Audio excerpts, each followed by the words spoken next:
Hi, அனைத்து விவசாய நண்பர்களுக்கும் வணக்கம். இது என்னுடைய வீடியோ தான். நான் இப்போ வந்து கடலை போட்டு கடலை அறுவடை பண்ணி அடுத்தபடியாக எள்ளு வச்சுருக்கேன்.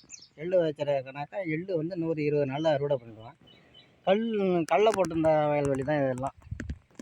கடலை போட்டுட்டு அதுக்கு பிறகு இப்போ எள்ளு வச்சுருக்கேன்.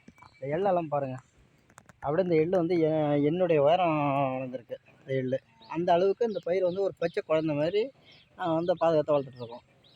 பாருங்கள், அந்த அளவு சீரமழிஞ்சு எங்களுக்கு அந்த அளவு இது இப்போ மழை இல்லை. ஒரு 2 மாதத்து அளவு சுத்தமாக மழையே இல்லை. மழை இல்லாமல் போரெல்லாம் இருக்கிறத ஒழிஞ்சு அந்த அளவுக்கு எங்களுக்கு வந்து நீர் வந்து சப்ளை கம்மியாகிட்டுருக்கு. ஒரு மழை பெஞ்சால் தான் எங்களுக்கு வந்து நல்ல சப்ளை இருக்கும்.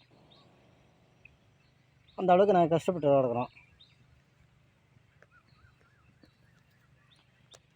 பாருங்கள், இந்த எள்ளுலாம் செய்கிறோன்னா இதுக்கு வந்து மருந்து எல்லாம் அதிகமாக நான் கடையில் கூட மருந்து வாங்குறதில்ல.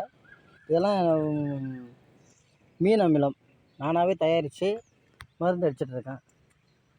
போன வீடியோலலாம் நான் போட்டிருக்கேன். மல்லி செடியெல்லாம் பூ பறிக்கிறதுலேருந்து எல்லாமும் காட்டியிருப்பேன். அதில் வந்து மல்லிகை செடியிலேருந்து எல்லாத்துக்கும் நான் பயன்படுத்துகிறது வந்து மீன் அமிலம் தான்.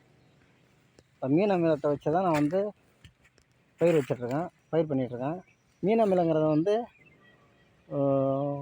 பூச்சி கொல்லி இல்லை, பூச்சி விரட்டி. இந்த பூச்சி விரட்டி மூலியமாக செஞ்சுருக்கேன். இதை பாருங்கள், இது எல்லாமும் எள்ளு தான். எல்லாத்துக்கும் வந்து மீன் அமிலம் தான் கொடுத்துருக்கேன். இயற்கை முறையில் தான் செஞ்சிட்ருக்கேன்.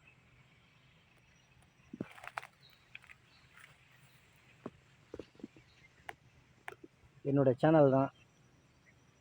அதிகமாக நான் வந்து விவசாயத்தை பற்றி தான் போட்டிருப்பேன்.